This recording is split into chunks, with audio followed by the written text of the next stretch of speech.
From the macabre minds of Laughing Devil Production comes another story from the Nightshade Diary. You know what that means. Check under the bed and make sure no one or nothing is there. Is the closet door securely shut? Then leave your disbelief behind, amp up your imagination, and hang on tight for another ride into terror and mystery. And like all good horror stories, just imagine it's a dark and stormy night. And remember, screaming like a little girl is permitted.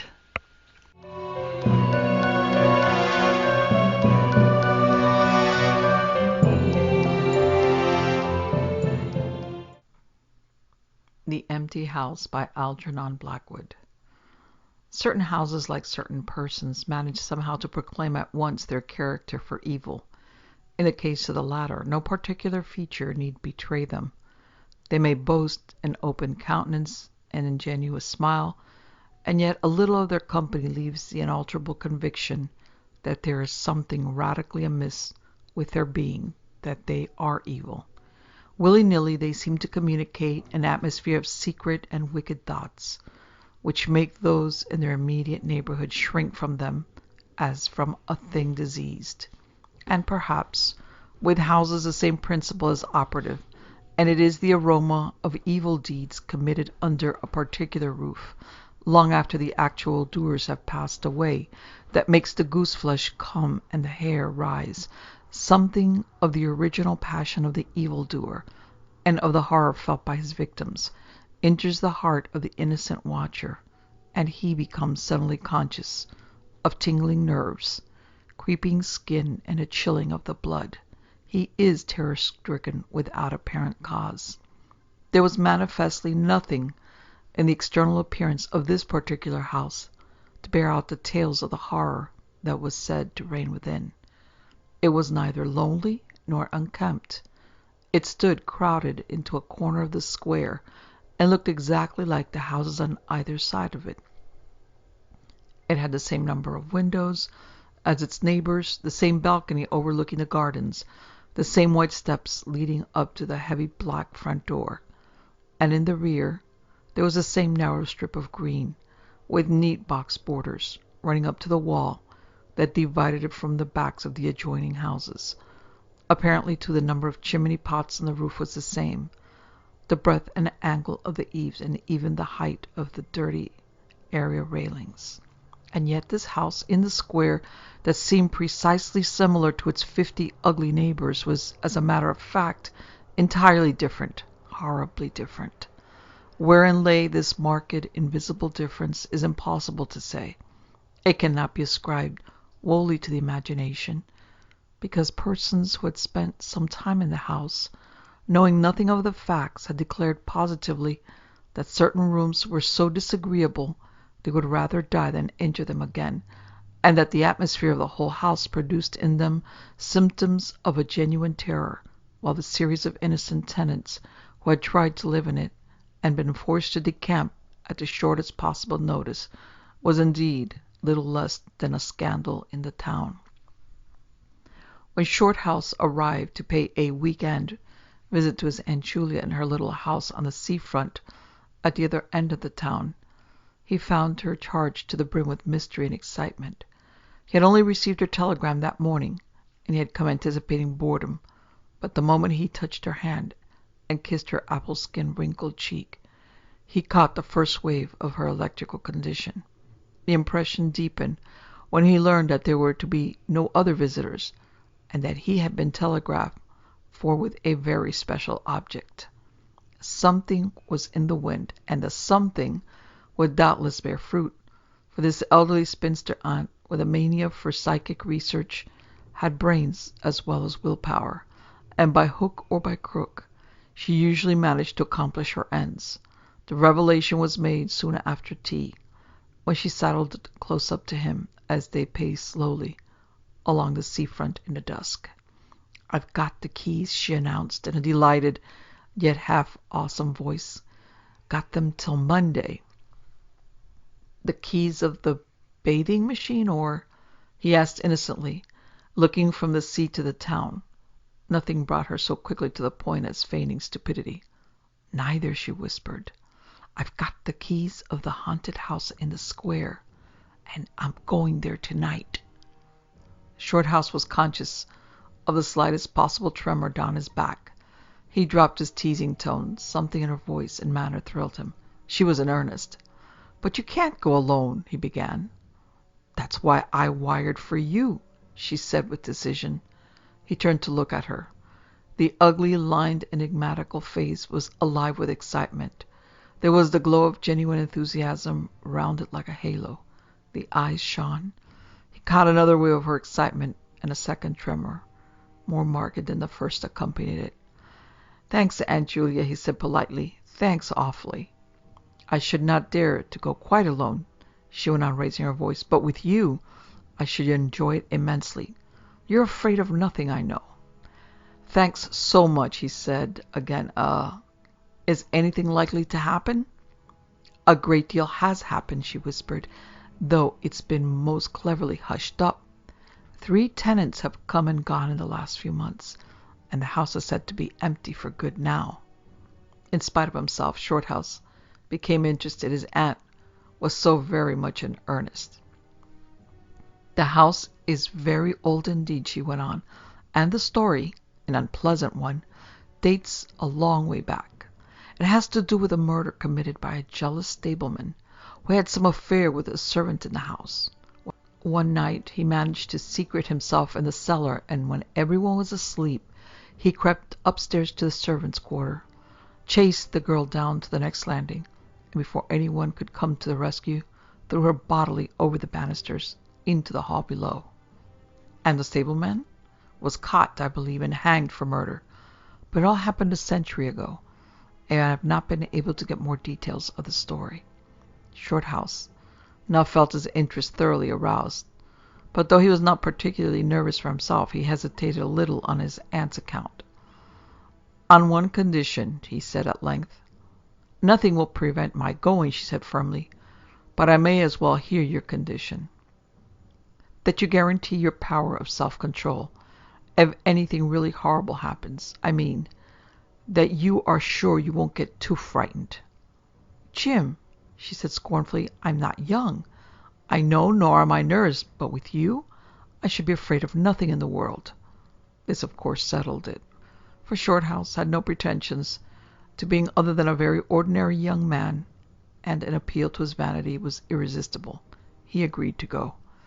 Instinctively, by a sort of subconscious preparation, he kept himself and his forces well in hand the whole evening, compelling an accumulative reserve of control by that nameless inward process of gradually putting all the emotions away and turning the key upon them, a process difficult to describe, but wonderfully effective, as all men who have lived through severe trials of the inner man well understand.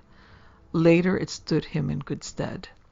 But it was not until 10:30, when they stood in the hall, well in the glare of friendly lamps, and still surrounded by comforting human influences, that he had to make the first call upon his store of collected strength. For once the door was closed, and he saw the deserted, silent street stretching away white in the moonlight before them, it came to him clearly that the real test that night would be dealing with 2 fears instead of 1. He would have to carry his aunt's fears as well as his own. And as he glanced down at her sphinx-like countenance and realized that it might assume no pleasant aspect in a rush of real terror, he felt satisfied with only one thing in the whole adventure, that he had confidence in his own will and power to stand against any shock that might come. Slowly they walked along the empty streets of the town. A bright autumn moon silvered the roofs, casting deep shadows. There was no breath of wind, and the trees in the formal gardens by the seafront watched them silently as they passed along. To his aunt's occasional remarks, Shorthouse made no reply, realizing that she was simply surrounding herself with mental buffers, saying ordinary things to prevent herself thinking of extraordinary things. Few windows showed lights, and from scarcely a single chimney came smoke or sparks. Shorthouse had already begun to notice everything, even the smallest details. Presently they stopped at the street corner, and looked up at the name on the side of the house, full in the moonlight, and with one accord, but without remark, turned into the square and crossed over to the side of it that lay in shadow. "The number of the house is 13, whispered a voice at his side, and neither of them made the obvious reference, but passed across the broad sheet of moonlight and began to march up the pavement in silence. It was about halfway up the square that Shorthouse felt an arm slip quietly but significantly into his own, and knew then that their adventure had begun in earnest, and that his companion was already yielding imperceptibly to the influences against them. She needed support. A few minutes later they stopped before a tall, narrow house that rose before them into the night, ugly in shape and painted a dingy white. Shutterless windows without blinds stared down upon them, shining here and there in the moonlight. There were weather streaks in the wall and cracks in the paint, and the balcony bulged out from the first floor a little unnaturally, but beyond this generally forlorn appearance of an unoccupied house, there was nothing at first sight to single out this particular mansion for the evil character it had most certainly acquired. Taking a look over their shoulders to make sure they had not been followed, they went boldly up the steps and stood against the huge black door that fronted them forbiddingly. But the first wave of nervousness was now upon them, and Shorthouse fumbled a long time with the key before he could fit it into the lock at all. For a moment, if truth were told, they both hoped it would not open, for they were a prey to various unpleasant emotions as they stood there on the threshold of their ghostly adventure. Shorthouse, shuffling with the key and hampered by the steady weight on his arm, certainly felt the solemnity of the moment. It was as if the whole world, for all experience seemed at that instant concentrated in his own consciousness, were listening to the grating noise of that key. A stray puff of wind wandering down the empty street woke a momentary rustling in the trees behind them, but otherwise this rattling of the key was the only sound audible, and at last it turned in the lock and the heavy door swung open and revealed a yawning gulf of darkness beyond. With a last glance at the moonlit square, they passed quickly in, and the door slammed behind them with a roar that echoed prodigiously through empty halls and passages.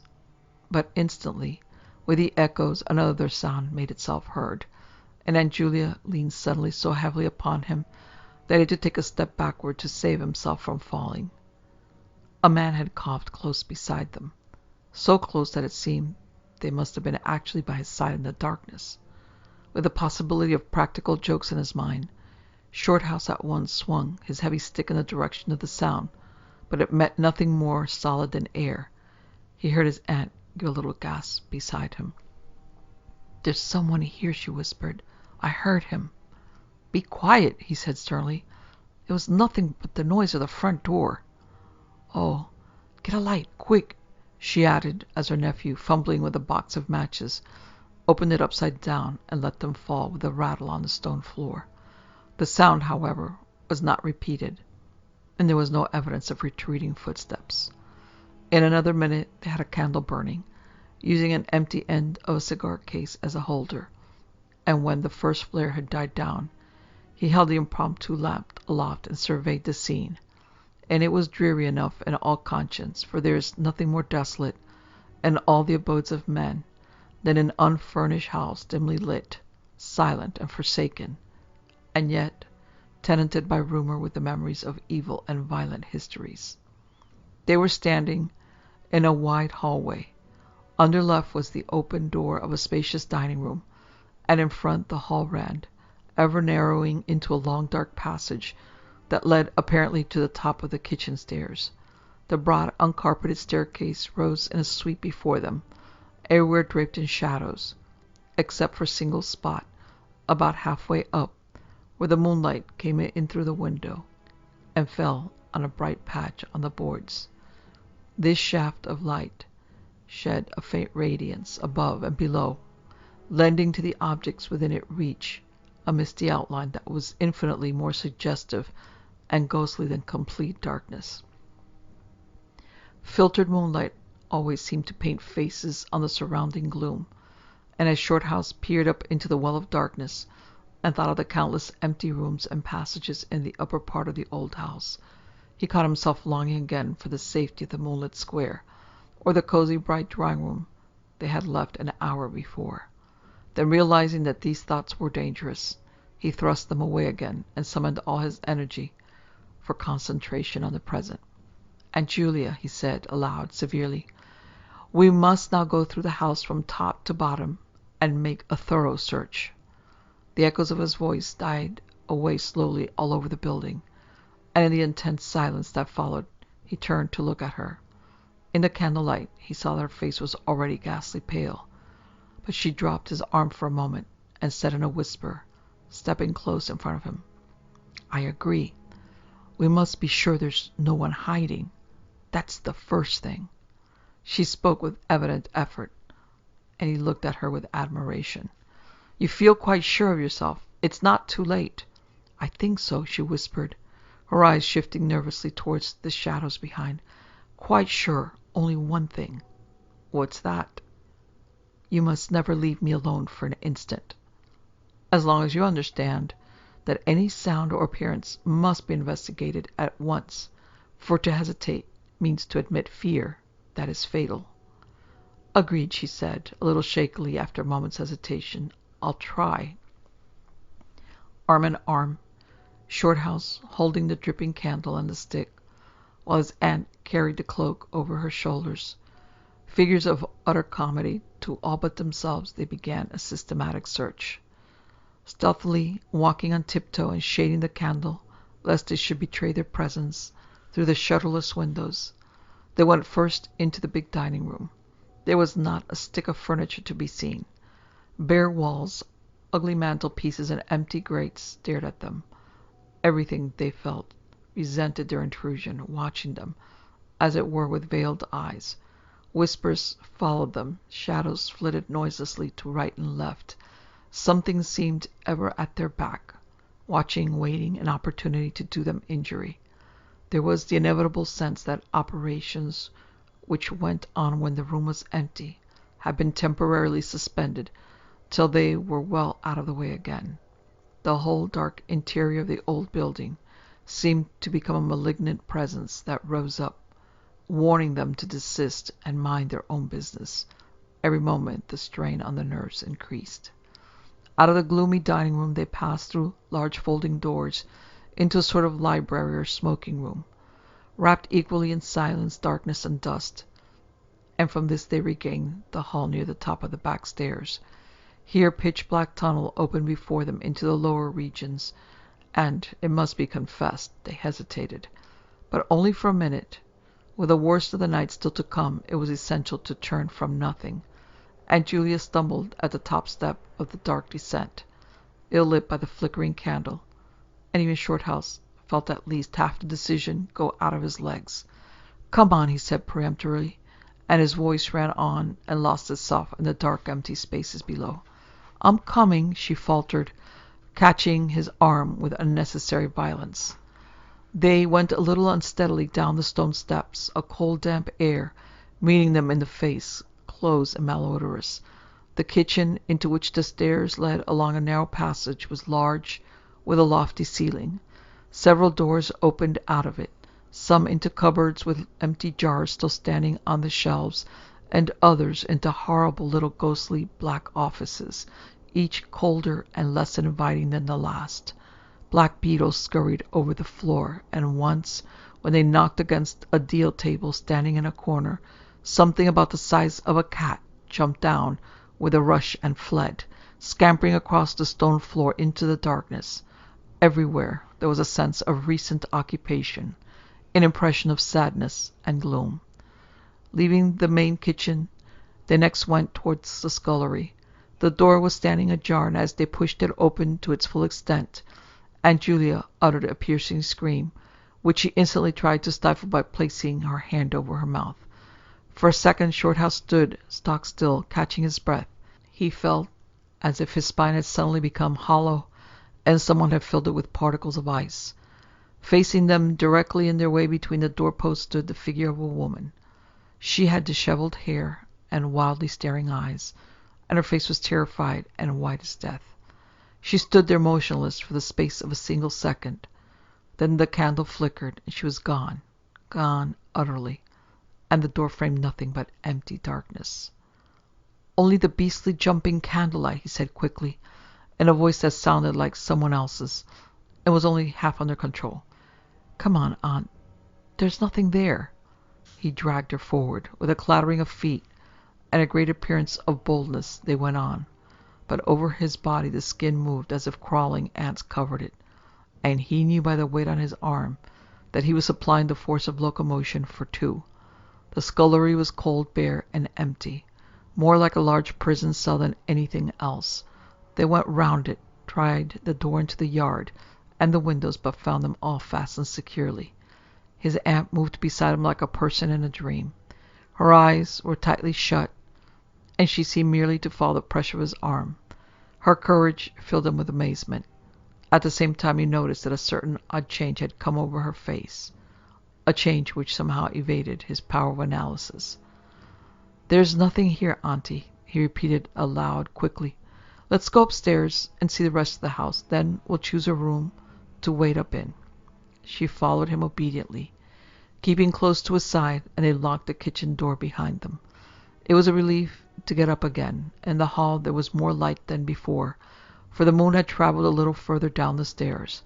Cautiously they began to go up into the dark vault of the upper house, the boards creaking under their weight. On the first floor they found the large double drawing rooms, a search of which revealed nothing. Here also was no sign of furniture or recent occupancy, nothing but dust and neglect and shadows.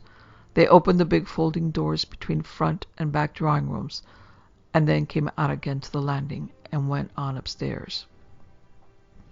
They had not gone up more than a dozen steps when they both simultaneously stopped to listen, looking into each other's eyes with a new apprehension across the flickering candle flame. From the room they had left hardly 10 seconds before came the sound of doors quietly closing. It was beyond all question. They heard the booming noise that accompanies the shutting of heavy doors, followed by the sharp catching of the latch. "We must go back and see," said Shorthouse briefly, in a low tone, and turning to go downstairs again. Somehow he managed to drag after him, her feet catching in her dress, her face livid. When they entered the front drawing room, it was plain that the folding doors had been closed. Half a minute before, without hesitation, Shorthouse opened them. He almost expected to see someone facing him in the back room, but only darkness and cold air met him. They went through both rooms, finding nothing unusual. They tried in every way to make the doors close of themselves, but there was not wind enough even to set the candle flame flickering. The doors would not move without strong pressure. All was silent as the grave. Undeniably the rooms were utterly empty, and the house utterly still. "It's beginning," whispered a voice at his elbow, which he hardly recognized as his aunt's. He nodded in agreement, taking out his watch to note the time. It was 15 minutes before midnight. He made the entry of exactly what had occurred in his notebook, setting the candle in its case upon the floor in order to do so. It took a moment or two to balance it safely against the wall.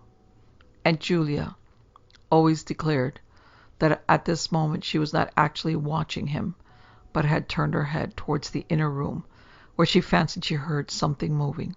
But at any rate, both positively agreed that there came a sound of rushing feet, heavy and very swift, and the next instant the candle was out. But to Shorthouse himself had come more than this, and he has always thanked his fortunate stars that it came to him alone and not to his aunt too. For as he rose from the stooping position of balancing the candle, and before it was actually extinguished, a face thrust itself forward so close to his own that he could almost have touched it with his lips. It was a face working with passion, a man's face, dark, with thick features and angry, savage eyes. It belonged to a common man, and it was evil in its ordinary, normal expression, no doubt, but as he saw it, alive with intense, aggressive emotion. It was a malignant and terrible human countenance. There was no movement of the air, nothing but the sound of rushing feet, stocking or muffled feet, the apparition of the face, and the almost simultaneous extinguishing of the candle. In spite of himself, Shorthouse uttered a little cry, nearly losing his balance as his aunt clung to him with her whole weight in one moment of real, uncontrollable terror. She made no sound, but simply seized him bodily. Fortunately, however, she had seen nothing, but had only heard the rushing feet, for her control returned almost at once, and he was able to disentangle himself and strike a match. The shadows ran away on all sides before the glare, and his aunt stooped down and groped for the cigar case with the precious candle. Then they discovered that the candle had not been blown out at all. It had been crushed out. The wick was pressed down into the wax, which was flattened as if by some smooth, heavy instrument. How his companion so quickly overcame her terror, Shorthouse never properly understood, but his admiration for her self-control increased tenfold, and at the same time served to feed his own dying flame, for which he was undeniably grateful. Equally inexplicable to him was the evidence of physical force they had just witnessed. He at once suppressed the memories of stories he had heard of physical mediums and their dangerous phenomena, for if these were true, and neither his aunt or himself was unwittingly a physical medium, it meant that they were simply aiding to focus the forces of a haunted house already charged to the brim. It was like walking with unprotected lamps among uncovered stores of gunpowder. So with as little reflection as possible, he simply relit the candle and went up the next floor. The arm in his trembled, it is true, and his own tread was often uncertain, but they went on with thoroughness, and after a search revealing nothing, they climbed the last flight of stairs to the top floor of all. Here they found a perfect nest of small servants' rooms, with broken pieces of furniture, dirty cane-bottomed chairs, chests of drawers, cracked mirrors, and decrepit bedsteads. The rooms had low sloping ceilings, already hung here and there with cobwebs, small windows, and badly plastered walls, a depressing and dismal region which they were glad to leave behind. It was on the stroke of midnight when they entered a small room on the third floor, close to the top of the stairs, and arranged to make themselves comfortable for the remainder of their adventure. It was absolutely bare, and was said to be the room, then used as a clothes closet, into which the infuriated groom had chased his victim and finally caught her. Outside, across the narrow landing, began the stairs leading up to the floor above, and the servants' quarters where they had just searched. In spite of the chilliness of the night, there was something in the air of this room that cried for an open window. But there was more than this. Shorthouse could only describe it by saying that he felt less master of himself here than in any other part of the house. There was something that acted directly on the nerves, tiring the resolution, enfeebling the will. He was conscious of this result before he had been in the room 5 minutes, and it was in the short time they stayed there that he suffered the wholesale depletion of his vital forces, which was for himself the chief horror of the whole experience. They put the candle on the floor of the cupboard, leaving the door a few inches ajar so that there was no glare to confuse the eyes, and no shadow to shift about on walls and ceiling. Then they spread the cloak on the floor and sat down to wait, with their backs against the wall. Shorthouse was within 2 feet of the door onto the landing. His position commanded a good view of the main staircase leading down into the darkness, and also of the beginning of the servant stairs going to the floor above. The heavy stick lay beside him within easy reach. The moon was now high above the house. Through the open window they could see the comforting stars like friendly eyes watching in the sky. One by one the clocks of the town struck midnight, and when the sounds died away, the deep silence of a windless night fell again over everything. Only the boom of the sea, far away and lugubrious, filled the air with hollow murmurs. Inside the house the silence became awful, awful, he thought, because any minute now it might be broken by sounds of portending terror. The strain of waiting told more and more severely on the nerves. They talked in whispers when they talked at all, for their voices aloud sounded queer and unnatural. A chilliness not altogether due to the night air invaded the room and made them cold. The influences against them, whatever these might be, were slowly robbing them of self-confidence and the power of decisive action. Their forces were on the wane, and the possibility of real fear took on a new and terrible meaning. He began to tremble for the elderly woman by his side, whose pluck could hardly savour beyond a certain extent. He heard the blood singing in his veins. It sometimes seemed so loud that he fancied it prevented his hearing properly certain other sounds that were beginning very faintly to make themselves audible in the depths of the house. Every time he fastened his attention on these sounds, they instantly ceased. They certainly came no nearer, yet he could not rid himself of the idea that movement was going on somewhere in the lower regions of the house. The drawing-room floor, where the doors had been so strangely closed, seemed too near. The sounds were further off than that. He thought of the great kitchen with the scurrying black beetles, and of the dismal little scullery, but somehow or other they did not seem to come from there either. Surely they were not outside the house.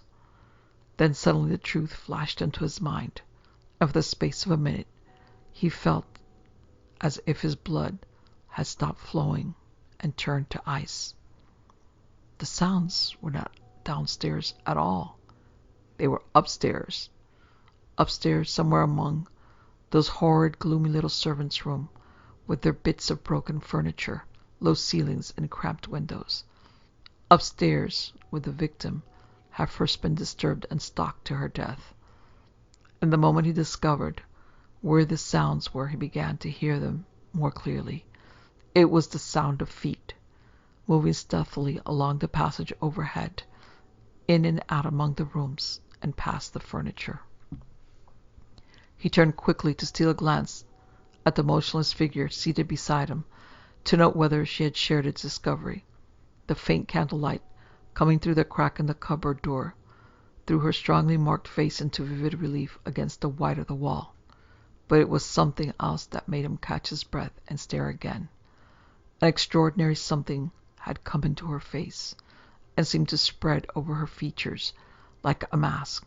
It smoothed out the deep lines, and drew the skin everywhere a little tighter, so that the wrinkles disappeared. It brought into the face, with the sole exception of the old eyes, an appearance of the youth and almost of childhood.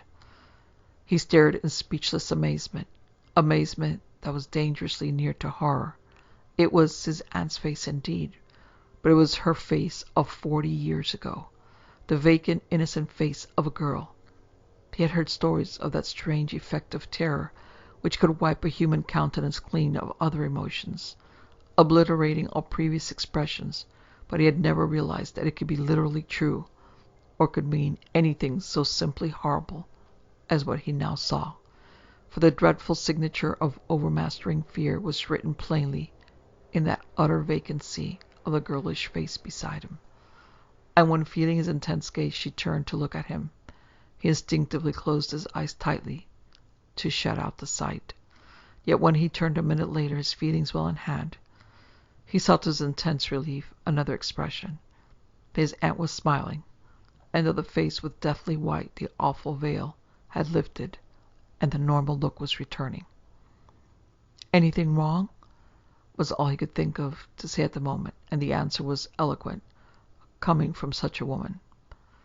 "I feel cold and a little frightened," she whispered. He offered to close the window, but she seized hold of him and begged him not to leave her side even for an instant. "It's upstairs, I know," she whispered with an odd half-laugh. "But I can't possibly go up."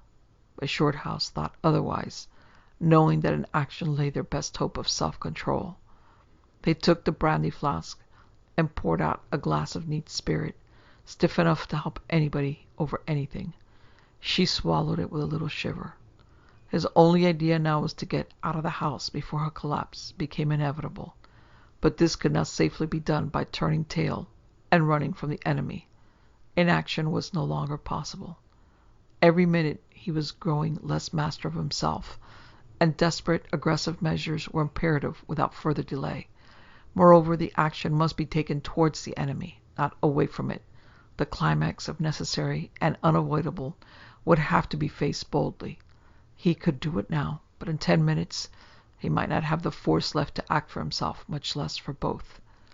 Upstairs the sounds were meanwhile becoming louder and closer, accompanied by occasional creaking of the boards.